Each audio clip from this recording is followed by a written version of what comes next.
Today's show is brought to you by Audible. Audible is offering our listeners a free audiobook with a 30-day trial membership.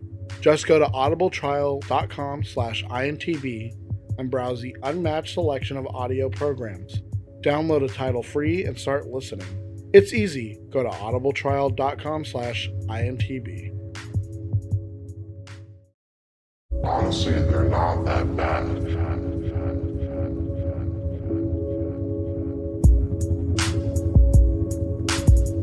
Welcome to an episode of It's Not That Bad Podcast. I am Fern here with Dom. Hello. So obviously, we've still been in quarantine. Just chilling and stuff like that.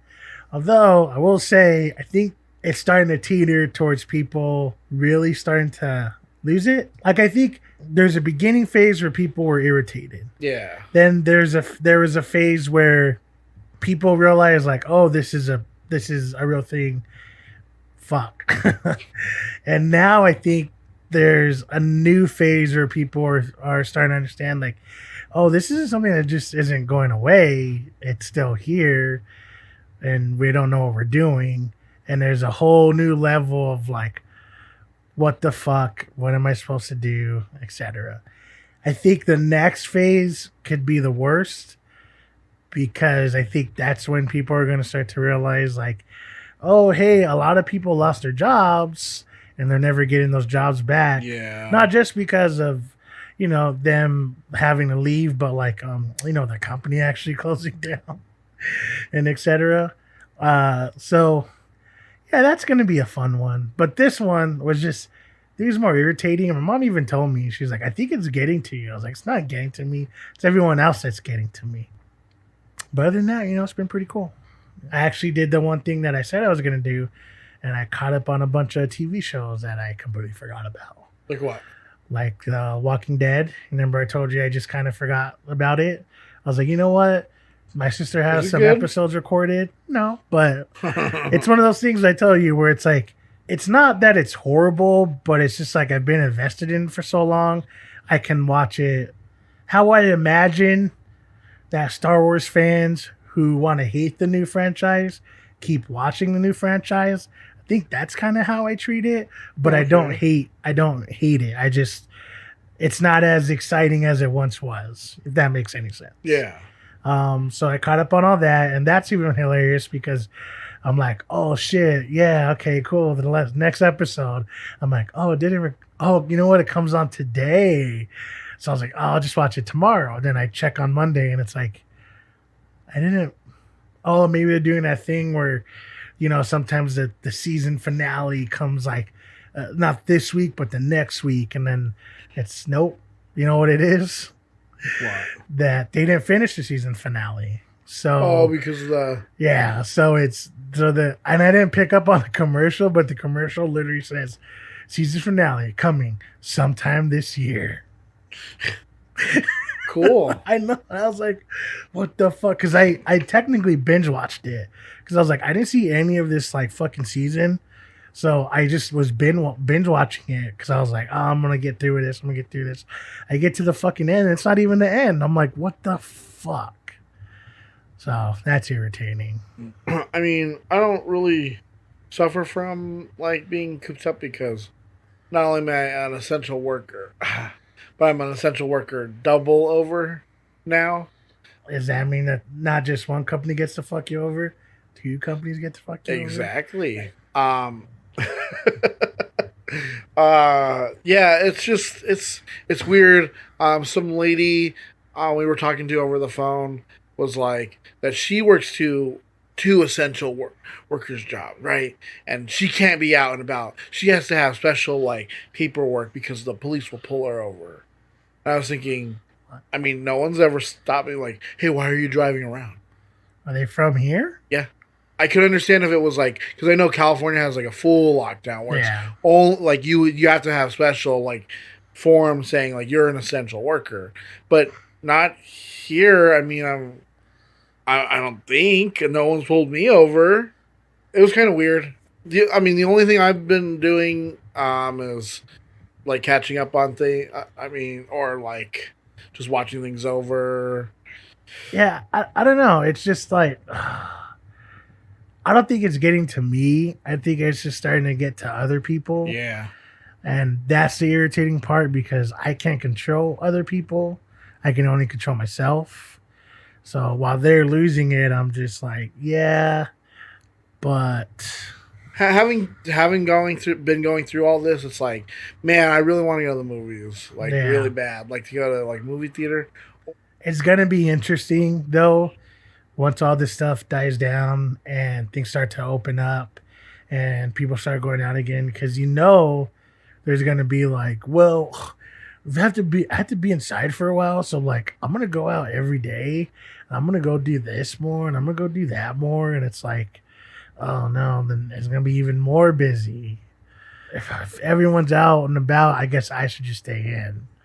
But isn't that gonna be like a bad thing? Like having all these people just all of a sudden at once, like just because they weren't like, oh man, I'm kind of sick, but you know what? I need to get out because like I haven't been outside in like 3 days.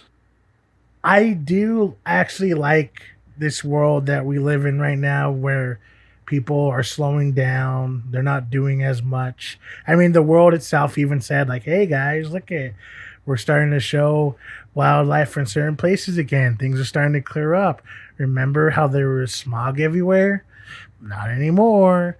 So it's like, it is showing you like, hey guys, it's good to just like not keep overdoing things. Hey, Venice isn't going to sink as fast as we thought it was going to anymore. Oh wait, dolphins are back, and animals are actually living in places that they used to live. Great. Okay, can't wait to get the economy started. Yeah, can't wait to turn that all back around. No, but like it's cool to see like, hey guys, see how some of this stuff works out. But at the same point, it does suck knowing like, yeah, even the little fun that we had of like going to the movies or maybe even going to a show or something, or even like a light hangout, like that's kind of impossible right now. That's the bad part of it. But technically I'm holding up well because I just get to do what I do anyways, but 3 times more. This is the fucking news. So you can add Robin Hood to the list of Disney remakes. The 1973 animated film Robin Hood will be getting a live-action / CG update, according to the Hollywood Reporter. The remake, led by Blindspotting director Carlos Lopez Estrada, and the remake of Lady and the Tramp's writer Carrie Grunland, it's still in early development, but is expected to be a musical like the original one. For anyone who doesn't know, Robin Hood has a fox, and Little John's a bear, Prince John's a lion, Friar Tuck's a badger, Donald Trump's a weasel. What everyone assumes those people would be as animals. Yeah. There are plenty of details still unknown about the next steps. But I mean, I'm kind of excited. I like Robin Hood. Are they gonna do what the original cartoon did? What? And how they use like similar stills? Yeah. So they're gonna use similar shots from the Jungle Book? That's what I was thinking. I was like, yeah, I think they're gonna do that. Yeah. They just get Christopher Walken to come back. Hey, it's me, Christopher Walken. I don't remember a giant orangutan in this movie. The thing is, though, how are they going to do it? See, that's what I want to know, too. Is it going to be like cats? If we're being honest, yeah, they're not just animals. They're basically humans, but just like in a costume. Yeah. So it's not like the Lion King where they were still animals, just talking animals. I don't think they've done anything that's even remotely close to what this movie is, right? No, because like all the animals in Jungle Book are animals. Yeah. Well, it says live action CG, so I think what they mean is like the backgrounds will be live action, right? And the animals will be CG. But I don't want them to be like, I don't want to be like a fox and he's like 2 feet tall, and then like Little John's a bear and he's 6'7", and it's like that's what I mean. The serious question, because this is something they've done before, so. Mm-hmm. I think what I'd want to see is they have people, actors, yes, with prosthetics, and then CG on everything else. Yeah. So somewhat like a cat thing, but not cat. Why can't they just hire people who are furries to do it, right? Maybe. Honestly, I don't know if I'd want to watch it, but I mean that wouldn't make sense though, because just like we speak out against Scarlett Johansson taking parts from Asian people, or them not wanting to cast this black person in this role anymore.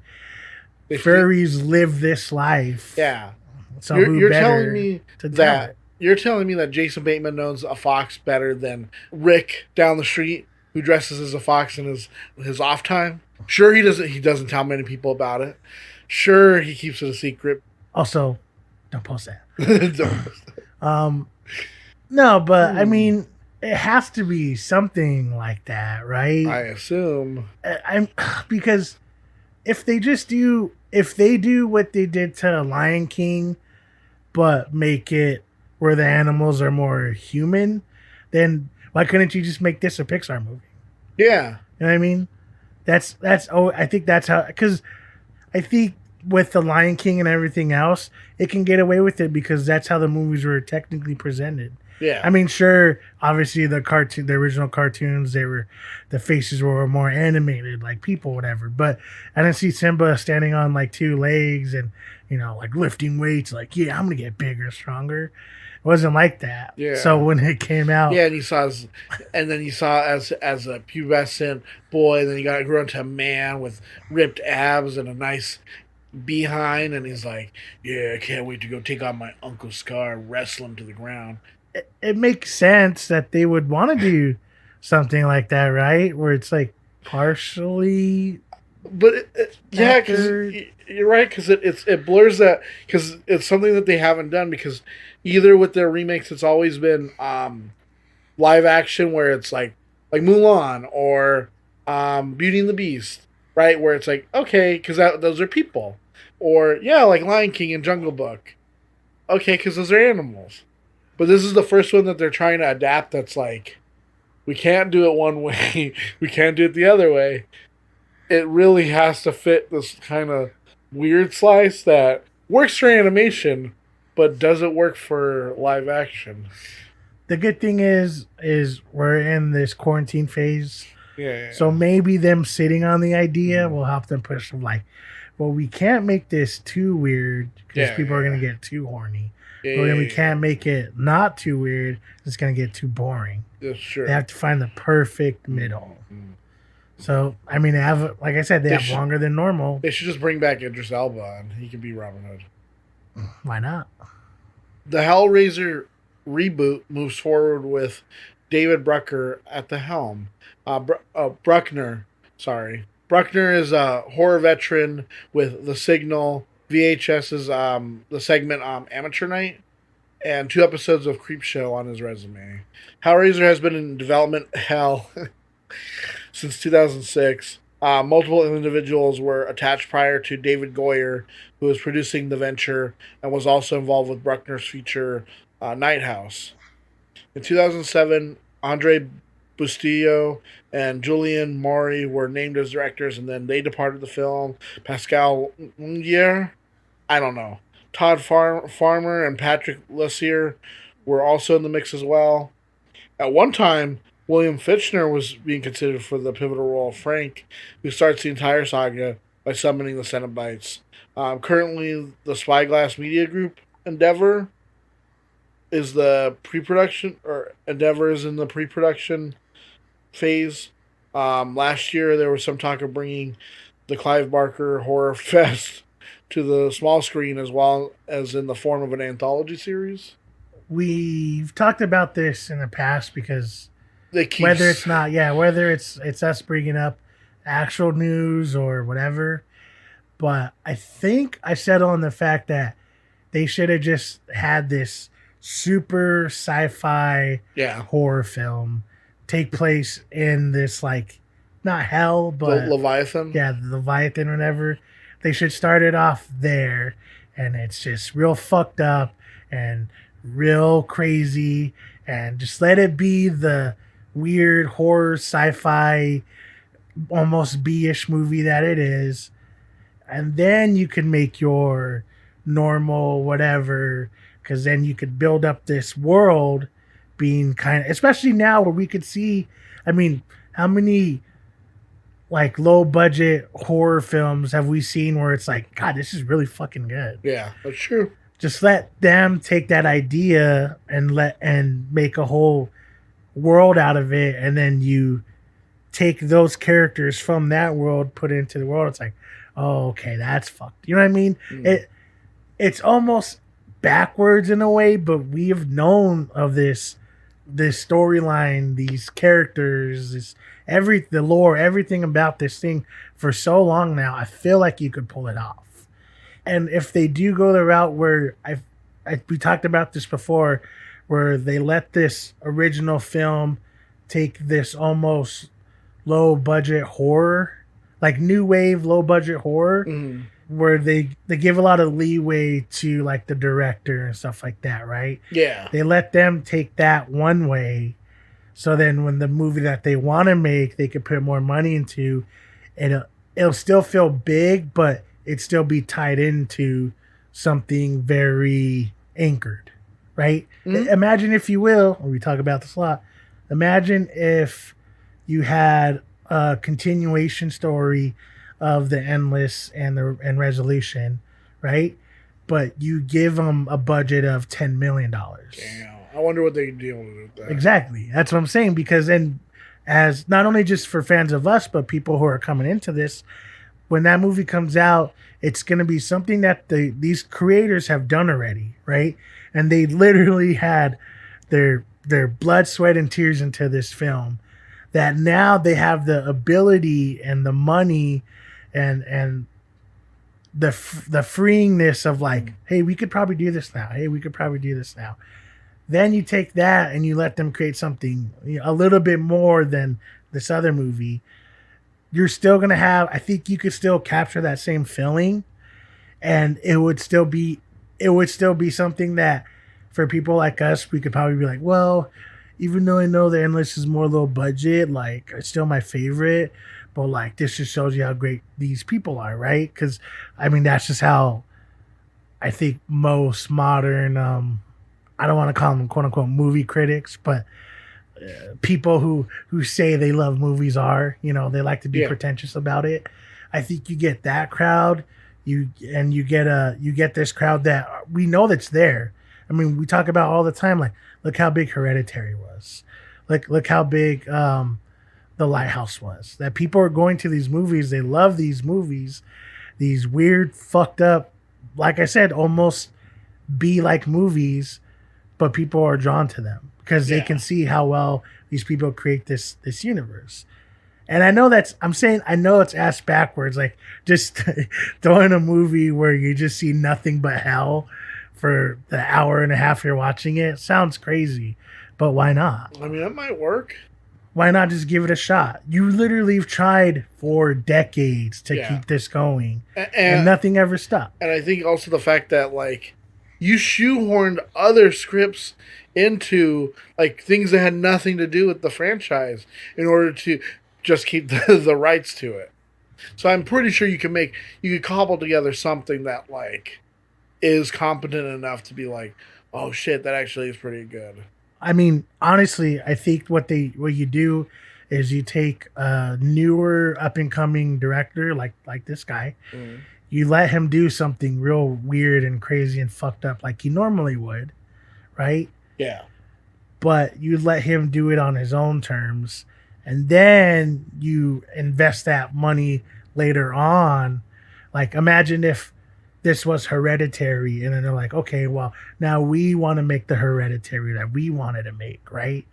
Not this weird Ari Aster, like, oh, I don't get it type of Hereditary. We're going to make our Hereditary. I think that gap would be a lot cleaner and stronger, as opposed to most movies we see in this franchise where you're right. It's like, what? Yeah. What is it? Huh? What the hell does that have to do with it, with Pinhead? Yeah, I don't know. I mean, because like I said, we talked about this a million times before. Why not? Why not try it? All right. So there's a scene in Touchstone Pictures' 1984 movie Splash, where a young Tom Hanks watches a beautiful naked mermaid run off into the ocean from which she came. In the original version, the camera follows Hank's gaze, showing a brief glimpse of a naked butt. Splash received a PG rating because of that shot and the insinuation that comes with it, but people watching the movie on Disney Plus were greeted with an entirely different version of the scene. In the re-edited version, which went viral, Disney used CGI hair to cover actress Daryl Hannah's body. A Disney representative confirmed to that a few scenes from Splash were slightly edited to remove nudity, but they did not specify when the edits were made. The representative also confirmed that Splash's rating would revert from PG-13 on Disney Plus, different from the original, back to PG. It's likely that the original film, with its brief nudity, would have been rated PG-13 if it came out a few months later, but Splash was released in March 1984, and the PG-13 rating didn't exist until July 1984. The change has bewildered social media users. If nudity was the issue, why not bring Splash to Hulu, Disney's other streaming service geared towards older adults? Another person pointed out that a scene in Thor Ragnarok that includes Hulk's naked butt wasn't censored, but it was brought to Disney Plus, although there's likely a difference in perception between actual nudity and nudity as it pertains to a completely CGI character. Have you watched the clip? It looks like she strapped a heavy fanny pack over her butt. It's not but like... at that point, why don't you just cut and push in? Well, that's what I was thinking. I was like, if you're gonna edit the scene anyways, just or cut before that, right? Just cut that part out. Because she kisses him, then starts running. You could have just cut to like his face as he's like looking. Yeah, and then show her already in the. Yeah. When I saw that, I was like, who got paid to do this? Because the other two ways I saw could have easily had it done, and it would have been faster. Yeah, it would have looked a lot smoother. I don't get where this came from, but honestly, this is just another continuation of what we said a couple of weeks back about Disney and their perceiving of like what is mature and whatever, blah blah blah. Yeah, and we said pretty much exactly what needed to be said. This is just add on to that, right? Like you said with the Hulk thing, what we were talking about before, yeah, like cartoons can kind of get away with more because it's not real. Yeah. It doesn't matter any which way you say it. It's just not real. Yeah, The Simpsons have had like nudity things and, suggestive things and all this stuff, but they're yellow people. Yeah, so they get away with it. Yeah, and you can make the same argument like, well, she's supposed to be like a mermaid. Yeah, but the person playing it is an actress, a real live person. So that's where the change happens. And yeah, I mean, I do understand why they would want to cut it out because you're right, bare butt is definitely more nudity than I think Disney actually wanted. But then same point, it's like, yeah, but that could have just been a PG-13 thing. It's not like it lingers on her ass for 2 minutes. Or it's not like they zoomed in as she's walking Yeah, like away. it's a pretty far shot anyway, so it would have been fine either way. I think by doing this, you're making more of a splash. Like, no pun intended. But then also, you're just making things worse for you in the future. Yeah. Because there's going to be something else that comes up and people are going to complain about that of like, well, how is that different?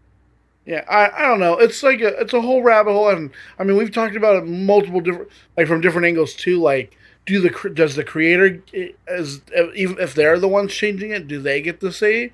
Like, just because you're the fan doesn't mean that just because what you want isn't doesn't mean that that's not what someone else wanted. Like. There's so many ways you can look at it too. Like, yeah, you could see it as the way that the rest of like these other articles I was reading were going. Where like, well, this just leads to a whole rabbit hole of them just censoring things willy nilly without you even like noticing, and like no one remembering like any of the old ways and this and that. It's like, I don't think they're gonna go that far. I don't know. And then they try and bring up the whole like Disney buying Fox thing, and it's like, what does that have to do with anything? Yeah, yes, it is. It is a slippery slope, right? But I think it's a slope too that like can go either way, because if we let fans dictate things too much, then what happens? Then we get terrible movies, right? I mean, this conversation is never going to be over. Oh, no. But it is interesting because this is already, I think, the second time we're talking about it in the last couple months. I'm not saying it's bad, but to see like how much they're doing, that could be like the breaking point of, if they're cutting out certain characters or storylines or shows, and it's like, but why? And then you look into it and it's like, oh, it's not white Christian values. You go on Disney Plus and you're like, I want to watch Princess and the Frog, and it's not there anymore. Yeah, that's when I think the real problem would come. But as of right now, like we said prior to, it is them trying to figure out like, well, this is more for younger people, so let's try to keep it that way, right? Showing bare ass in the movie is seen as sexual a lot, so I could see how they're like, we don't want to show our kids that. So I'm almost positive that this whole thing isn't as big as the other two we talked about last time, but the fact that it's still going on, it's I don't know. We'll talk about it again, obviously, because we really know Disney's gonna fucking do it again. Yeah. But until then, just chill, guys.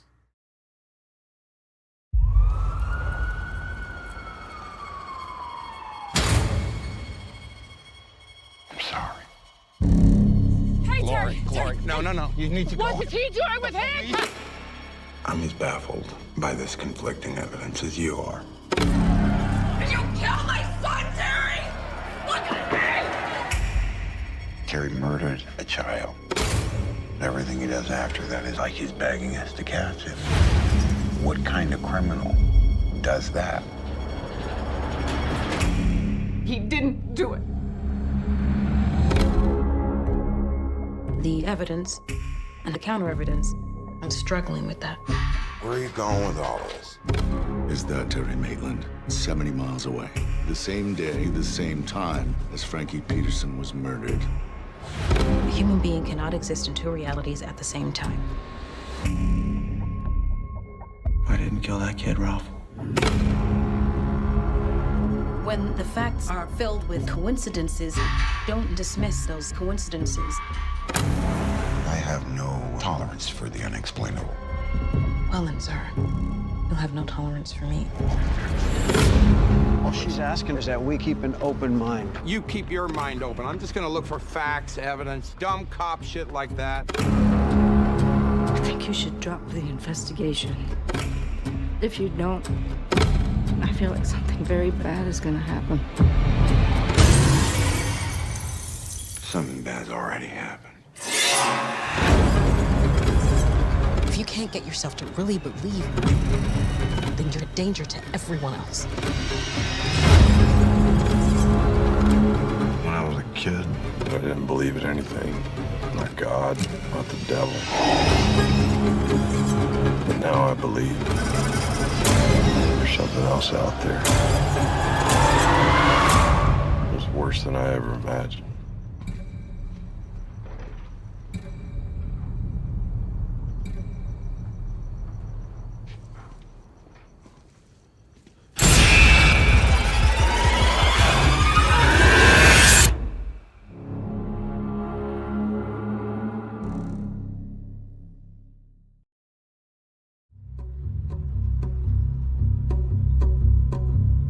The Outsider is an American horror crime drama miniseries based on the novel of the same name by Stephen King. In Flint City, Ohio, police detective Ralph Anderson, played by Ben Mendelsohn, arrests popular teacher and Little League coach Terry Maitland, played by Jason Bateman, in front of a crowd of baseball spectators, charging him with raping, mutilating, and killing an 11-year-old boy.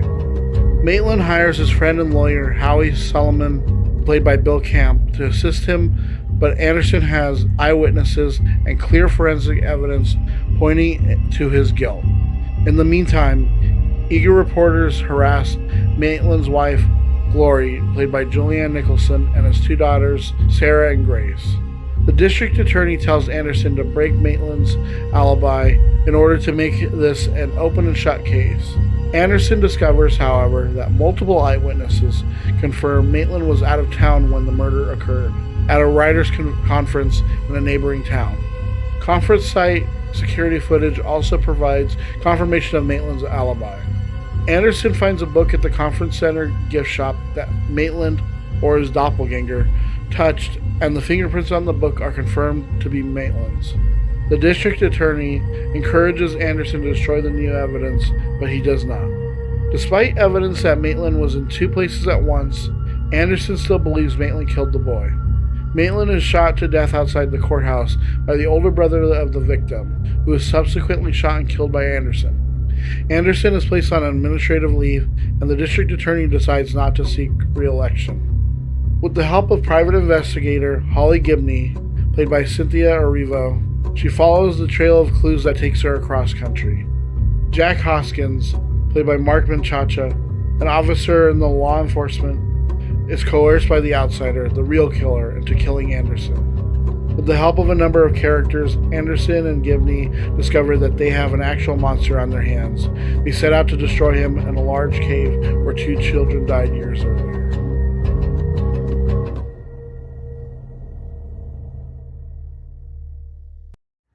The Outsider. The Stephen King-based thriller sci-fi cop show. Mm-hmm. Interesting one.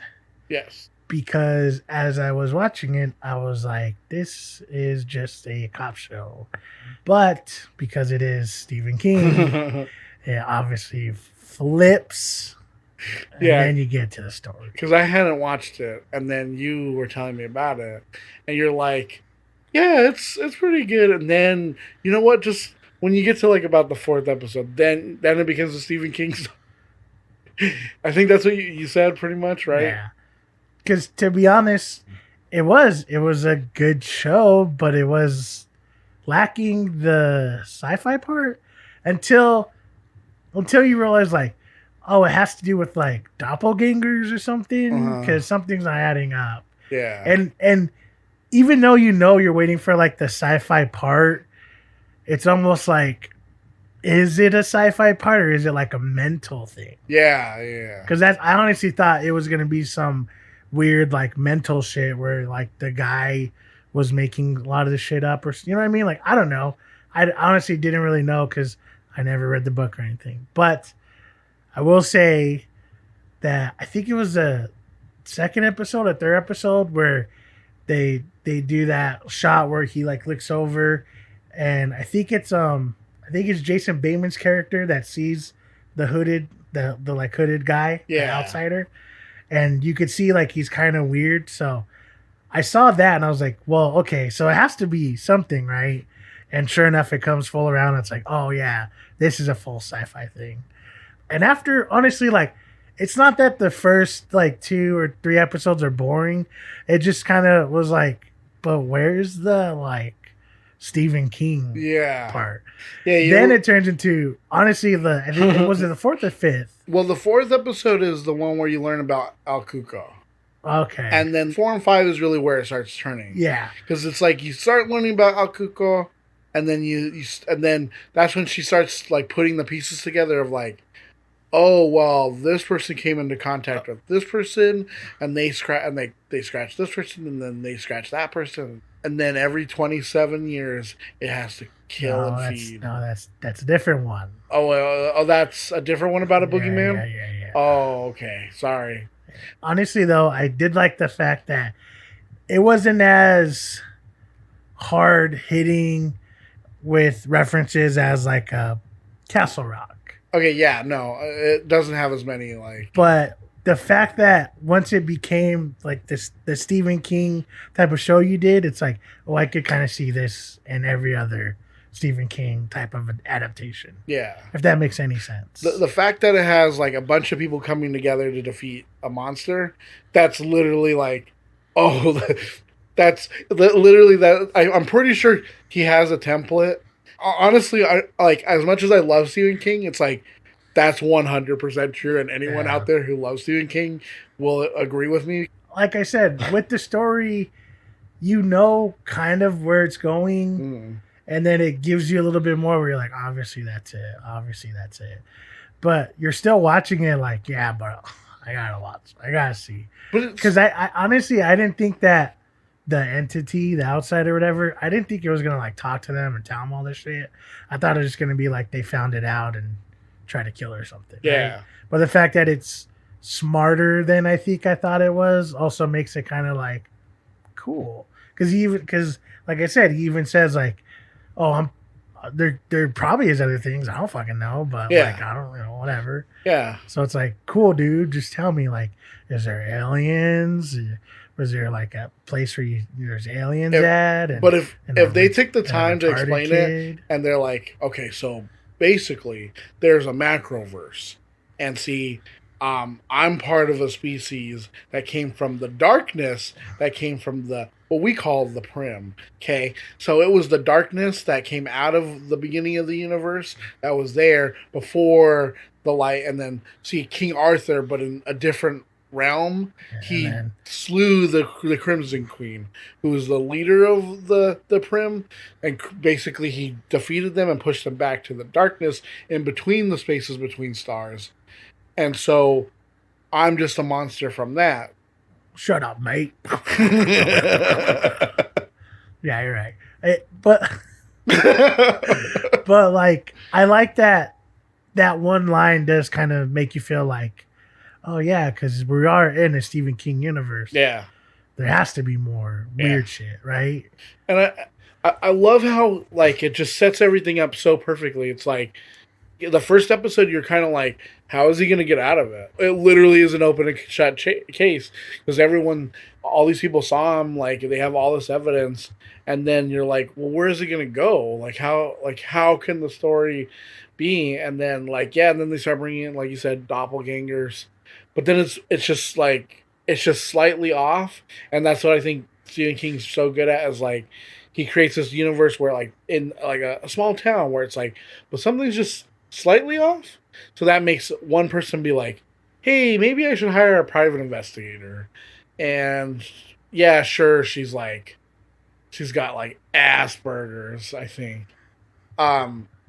She's gonna hunt it down, and then it just gets crazier and crazier. But like this, I think it does it really well. I think this, and I was trying to tell you, like, it's only like 10 episodes. It's like this is the perfect length if you want like a Stephen King story. If it went too much longer, they would have had to go into, I think, more detail about like the monster or like what it wants or something. You know what I mean? Like, I think it would have just muddied things up, and like a whole episode dedicated to or like a whole like little mini arc of him not believing her. Like, because it takes one episode for him to be like, I don't believe this, and then he's like, all of a sudden at the end he's like, oh, I think I believe it. Pretty much. But even in the end, he doesn't really believe it until he's like there with it. Yeah. And seeing it. And I do like too that like this idea of like that it also like pulls people in to like do its bidding. Yeah, I think I was more surprised with how much I like this. I think not that that's bad or anything, but I do feel like with the Stephen King story, you could get one or the other. Yeah. And this was definitely something that it was more grounded than something like a Castle Rock, but it still had that weirdness towards the end that made you feel like, yeah, I could see this being a part of that. Because like we talked about with Castle Rock, like I really love that because it's just everything's there. Yeah. You know what I mean? It's all just there happening. But this one was more subdued. This one was more of like, hey, this might be something. I don't know. We got to check on it. And then as you get more and more into it, even the girl who I think she's supposed to be the one that you would think would be like, of course, that's not real. But like she said, like, power of deduction, this is the only thing that makes sense. And even though it doesn't make sense, this is honestly what it has to be, because this is the only thing that's coming up. Yeah, this fits all the pieces of the puzzle. It's like, yeah. And I thought that was cool. Plus, the Chicago detective guy, the one that she brings in. Oh, yeah. I thought was hilarious because he's like, man, this chick is fucking weird. Yeah. But she's hot. Yeah. So I'm gonna bang her. Yeah, as soon as he was like the first time you see him and like he's talking to her, I was like, damn, he's like he was already like, oh, here's my business card. Like, I was like, dang, he wants it so hard. Like, I mean, she's fucking crazy, but she's also super banging. So I'm gonna get in that.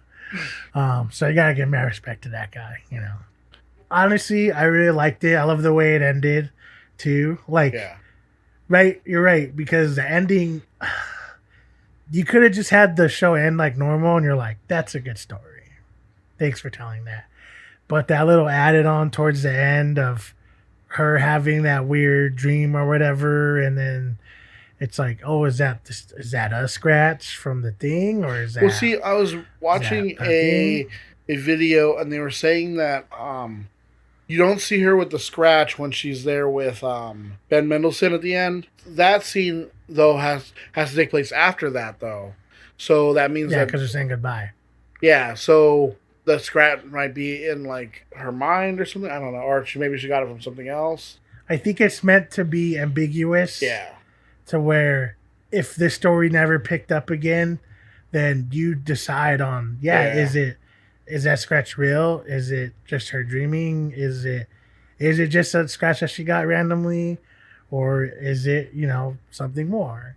But I think that's exactly what I was going for, which does make it feel more Stephen King-ish than anything. That's true. So, and all in all, it's a really good show. Yeah, well, miniseries. Miniseries. Because in all honesty, if they just left it like this, 10 episodes, I'd be like, yeah, perfect. If they decided to continue it, I mean, I would want to see more because I think they all work really well together. Like the cast is really good, but what I would want to see is something like this again, where it's like it starts off like a normal everyday like thing, but like maybe something stands out where it's like, oh, it's something supernatural. I think you're right. If they did something that was closer to like a Castle Rock, right, where same universe, different things going on. The difference between the first season, second season of Castle Rock, at first didn't feel like there was nothing there. It was slowly starting to come in more and more of like, oh, till you get to the end, you're like, oh, okay, of course. But I feel like what this show could do is, you're right, move it to the West Coast, right? Have a completely different story, but still tied into like the same universe. Yeah, because maybe Holly's character, right, gets pulled into this again. Yeah, I think this just goes to show that his adaptations aren't stopping anytime soon. No. Mm-mm. And honestly, like, this is small time compared to what they want to do with like The Stand. Yeah. It gives me hope that that's going to be good. And the thing that I like is when people take the story and they make it like they're like 1980 George Lucas, where they're like, hey, so you can write this shit all you want, but like when you have it on screen, it doesn't make any fucking sense. So then he's like, oh, you know what? You're right. That's what he's doing with The Stand, where he's like, he's changing things because to make it fit like not only modern times, but also to give like a satisfactory ending. Because if you ever read the book, it's more of like a, hey, do you think mankind will ever be like capable of not destroying itself? Oh, that's literally how the book ends. And it's like, I think he's gonna. He said that he's going to tell like a longer story and like explain where everyone ends up. And it's like, see, it can be good. It can be bad. We've seen that before. But I think nowadays people have enough, like, he does have enough clout to be like, I'm not changing this and I'm not changing that, right?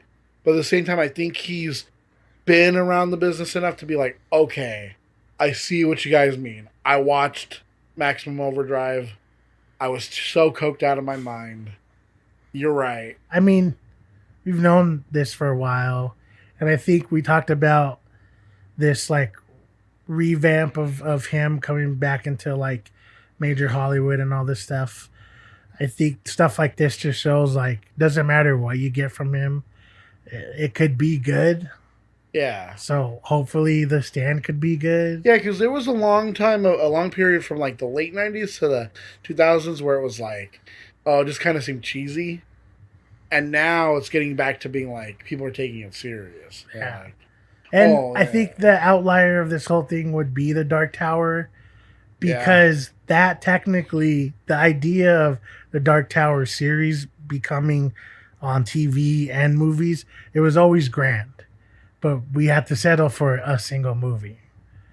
Excluding that, I think things have been going pretty well for adaptations. And honestly, with you telling me he wants to make some changes to The Stand and it being like an actual TV series, it would be kind of interesting to see what happens. So, honestly, good show. Back super hard. If you got HBO Max, should be coming out, right? If not already out, check it out because it is on HBO. Mm-hmm. And I honestly don't think you'll be upset. It's 10 episodes. Awesome acting. And I think when people first hear like Stephen King, they're probably like, oh, that means this and this is gonna happen, or this. And that. It's like, no, like imagine Mindhunter, but set in it. Yeah, that's what I would describe it. Yeah, it's actually very little sci-fi in it, which is really cool. Like it's a little bit different, right? Something you would think would be from someone who literally said like, oh yeah, these beings are like from like a place that isn't here, but like they can be here, but they're not actually from here. I'm like, assuming what the because fuck are you talking about? He always does that. Where it's like, so with someone who can do shit like that, just tell this story and we can see the story. And even though there is a sci-fi element to it, it's pretty small compared to the grander story. I think that's where it could draw some people in that wouldn't usually be into something like this. So if you like that, you like good storytelling, you like good acting, check it out.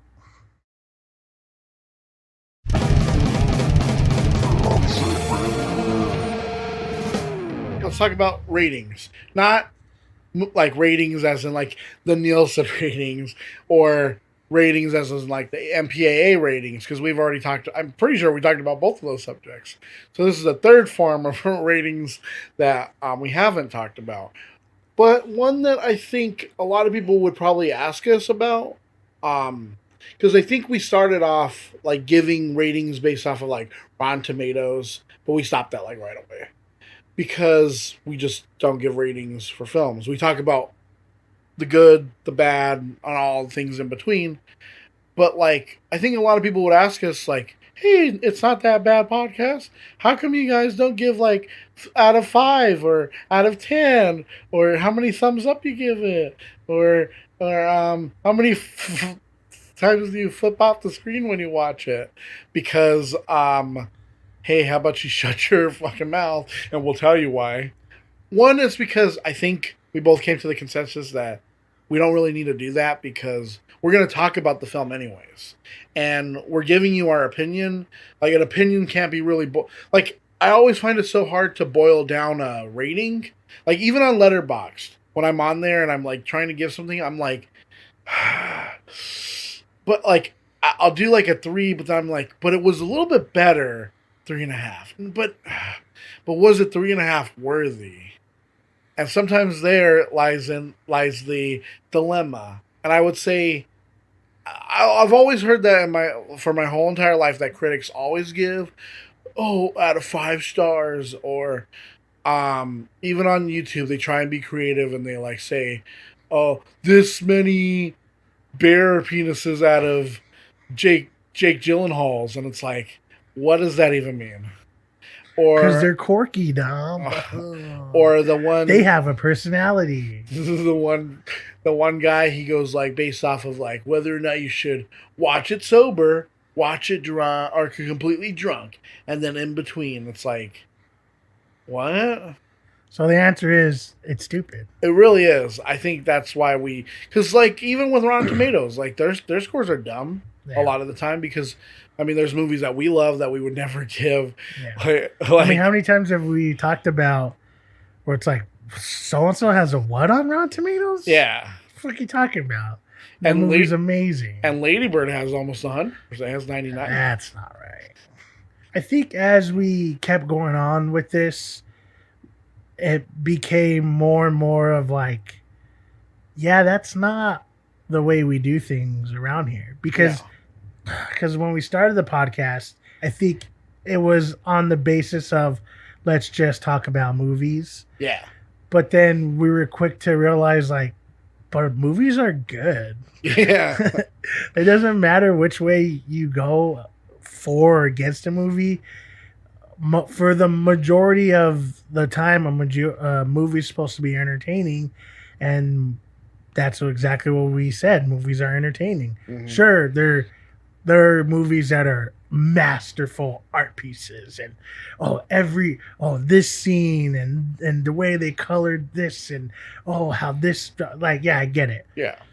But then you could watch a Joe Dirt that's just stupid, but it's funny stupid. Yeah. It's laugh out loud stupid. Exactly. And makes you literally hurt from laughing so hard stupid. It's entertaining you. Yeah, and it's still entertaining. And what's the difference between those movies other than people saying like, yeah, but like this isn't a part of the Criterion Collection? It's like, so? Yeah. Does that mean that it's any worse, any better? Just because Chasing Amy is in there doesn't mean that Mallrats or Jay and Silent Bob Strikes Back doesn't deserve to be in there. Yeah. If you go down that thought, then it's like Dogma is my favorite movie he's ever done. Oh yeah, Dogma's amazing. I think it's better than any of the movies you said. But is it on the Criterion Collection? I don't know. Is it? No. Exactly. But if I had to pick, I'd take that out and be like, oh yeah, Dogma for sure. Yeah. And it's just ridiculous to boil down like how you feel about a movie to a number or like a statistic, because it's like I can't quantify how I feel about all the Star Wars movies. They make me feel good when I watch them. Some are noticeably not as good as other ones, but even ones that are bad like Attack of the Clones, I can still sit there and be like, oh, I love this. It's so stupid, but it's so good. Or like I can sit and watch the Rise of Skywalker and be like, this is good. I don't give a shit what anyone says. Or even like Prometheus, I can sit there and be like, this is probably one of the most well thought out like movies because it has just so much in it. It's those kinds of things where it's like it's so unquantifiable. But then there's movies that people always put up as like, yeah, but it's no Shawshank Redemption. It's like Shawshank is fine, but yeah, it's like it gets boring. Like there was a time where it was like constantly on, and it's like this movie gets boring after a while. Like you're telling me you sit there and watch this over and over. I can't. Or like The Godfather. Like I sit there, I watched The Godfather once, and I'm like, it's fine, it's pretty good. And then I saw the second one, I was like, oh, this is pretty good. Because we're talking about this, I want to bring up, I think at the time it felt stupid, but now that we've been living with it for a while, it actually makes a lot more sense, at least for people like us, is what Netflix did and how they got rid of the ratings, and they're just like, did you like it or not? Yeah. Or, and the only percentage it gives is a match. Like, hey, you liked this movie, so you'll probably like that movie. Yeah, and it does give you like, well, this is a 70%, so it could be a hit or miss. Yeah. But usually this is like a 95%, so I'm probably gonna like it. And sometimes they're wrong, but I will say that when they're saying that they match for one thing or another, it's like I could see why they told me I'd like it. And that's my fault. But honestly, that's more in line of what we want to do. Yeah. Where we're willing to say, hey, you know what? This isn't perfect because, like this is kind of dumb and this part was really weird and whatever. But it's still entertaining. It was still fun. Oh, you got to see so-and-so almost naked. That's cool, right? That's, you know what? Seeing so-and-so always, or almost naked is always the best. Exactly. So that deserves at least like a watch, right? That's true. And I think that also curves our movies that we want to review, because we could review everything. Yeah. But there's things that I think I'd have you watching. You're like, it's dumb. I don't like it. It's stupid. And it's like, no, but enjoy it. You're like, I can't. And there's things that you'd have me watching. I'm like, yeah, this is dumb. You're like, but it's so classic. Oh my God. Okay, not everything I like is the Criterion so Collection. Cool. Oh, look at and it's like, shut up. But in all honesty, doing that doesn't do anyone favors, because we're going to like one thing over the other, and having us just go back and forth of how much we don't like one thing or don't like other doesn't solve anything. No. But when we get into this, and I'm not saying that we never review movies we don't like. Obviously, there's movies where we're like, we have to find stuff to like about this movie, because some movies aren't that bad. Like, I know it's weird to say, but sometimes it's not that bad. Yeah. It may not be the perfect movie, may not be the funniest, the most heartfelt, the most action-packed, but doesn't mean that it's not good. I think giving it a rating means that we have to put movies above other movies. And sometimes, yeah, some movies deserve to be put above other movies, but at the same time, like, I would say most anything that Jared has done is amazing. But then at the same time, I could sit there and be like, yeah, but see, like, anything like David Lynch is also really good, or Guillermo del Toro, or Denis Villeneuve, right? Like, these are like, movies that are more, making you think, and, look at the production, and, have you ever wondered if a woman can fuck a fish? And it's like, I think the thing on Netflix is way better of just being like, did you like it or did you not like it? Because I could sit there and I could tell you why this and that, and the lighting of this, and the cinematography for that, and this, and blah, blah, blah, is the best for this. 1917 should have won because the cinematography and the blah, blah, blah. And it's like, yeah, but, like, Sorry to Bother You was weird and did a bunch of different things that you never thought you'd want to see in a movie. And it's like, that movie, I would say, is way better than 1917. Yeah. And I think you said it pretty on the head with it, because we can break down these movies to the smallest portion of it. And I think at one point we were going to, but we realized, like, yeah, but that's not what we are. We're just people who love watching movies. Yeah. And we're tired of seeing said movie get so much hate, like a Prometheus. Yeah. And you're saying this, and this, and it's like, but we can debunk that by telling you that's wrong, and that's wrong. Yeah. Here's why it's not that bad. Here's why it's entertaining. Here's why I think they could have changed this.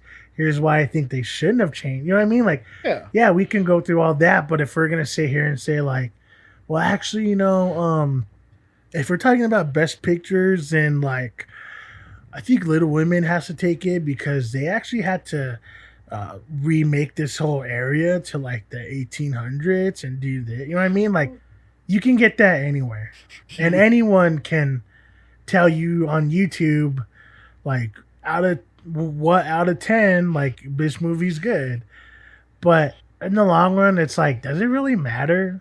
Because as much as someone could tell me how much they hate Hotel Artemis, they could break down why this is dumb, why this doesn't make sense, whatever. I watched it sporadically, just like, oh yeah, Batista's in it, Jodie Foster's in it, why not? And I came out of it like, you know what, that was a good movie. I'm not saying it was the best movie. I'm not saying like it was like The Lighthouse. When I left The Lighthouse, I kept thinking about it, literally for the whole year. I kept thinking about it. Sure, there are movies that do that, and I'm not saying that there aren't, and I'm not saying that someone who wants to review movies that way, sure. But as much as I enjoyed The Lighthouse, I enjoyed this movie. They're completely different movies, but I could tell you exactly why I enjoyed it. I could tell you, what was cool. I could tell you what I think would have played out better. Sure, I could do all that stuff, but in the end, when we get down to it, we say, hey, it's not that bad. And we'll even tell you, like, hey, if you have hatred towards clowns, you might not want to watch this movie because it has a lot of clowns in it.